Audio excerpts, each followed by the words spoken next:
আজকের প্রথম প্রশ্ন, রামকৃষ্ণ মিশন কে প্রতিষ্ঠা করেন?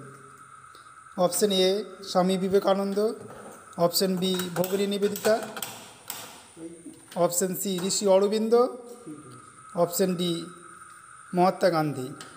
সঠিক উত্তরটি হলো স্বামী বিবেকানন্দ। শিক্ষাসত্র কে প্রতিষ্ঠা করেন?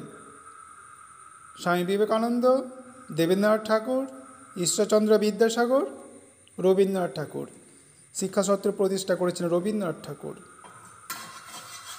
গান্ধীজি কোন ব্যক্তিত্বের দ্বারা গভীরভাবে প্রভাবিত হয়েছিলেন? Leo Tolstoy, Ramakrishna, Pestalozzi, Rishi Aurobindo.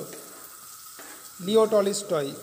বুনিয়াদী শিক্ষার মূল ভিত্তি কী ছিল? বিজ্ঞান, শরীরচর্চা, হস্তশিল্প, গান। হস্তশিল্প। সিলেবারিজ এর ধারণা কে দিয়েছিলেন? Leo Tolstoy, John Dewey, পেস্তালৎসি, Rishi Aurobindo. পেস্তালৎসি। Kindergarten কথার অর্থ কী? খেলার মাঠ, শিশু উদ্যান, শিশু বিদ্যালয়, শিক্ষাদান পদ্ধতি। শিশু উদ্যান। ধন্যবাদ।